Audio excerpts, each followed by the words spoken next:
ఇప్పుడు మనం ఓం నమ శివాయ మనం శివానంద లహరిలో 7వ శ్లోకాన్ని చదువుకుందాం. మనస్తే పాదాబ్జే నివసతు వచస్తోత్ర ఫణితౌ కరశ్చాభ్యర్చాయాం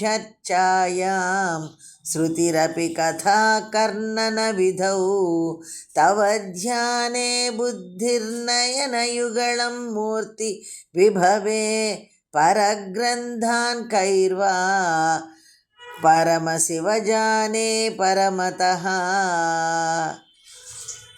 మనస్సు, వాక్కు, హస్తము, శ్రవణము, బుద్ధి, నేత్రము అను 6 ఇంద్రియములు సర్వకాల సర్వావస్థల యందును నీ కైంకర్యములందే మునిగి ఉన్నచో గ్రంథాంతర ప్రసక్తి కలగదు కదా.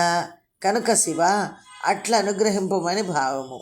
అంటే నీ కైంకర్యములందే అంటే భగవంతుడి యొక్క కైంకర్యముల్లో గనక ఈ మనస్సు, వాక్కు, హస్తము, చెయ్యి, హస్తము అంటే చెయ్యి, శ్రవణము అంటే చెవితో వినడం, బుద్ధి మన బుద్ధి ఆలోచించటం, నేత్రం కళ్ళతో చూడటం, ఇట్లాంటివన్నిటితోనూ మనం గనక ఆ స్వామికి శివుడికి కైంకర్యం చేయగలిగితే అందులో గనక మునిగి ఉంటే గ్రంథాంతర ప్రసక్తి కలగదు కదా.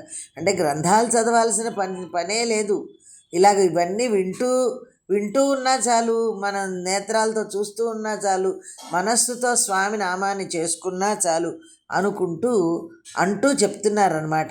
ఓ పరమశివ, నా మనస్సు నీ పాదపద్మమునందు, వాక్కున నీ స్తోత్ర పఠనమునందు, చేతులు నీ పూజయందు, చెవులు నీ కథలను వినుటయందు, బుద్ధి నీ ధ్యానమునందు, కన్నులు నీ స్వరూపమును దర్శించుటయందు లగ్నమగుగాక. ఇంతకంటే ఇతర విషయములను వేటితో తెలుసుకొనగలను?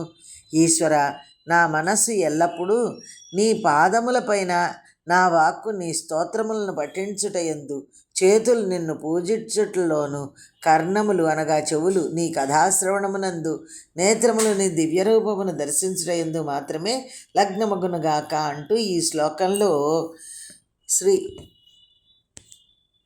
ఆదిశంకర్ల వారు మనకి సెలవిచ్చారు.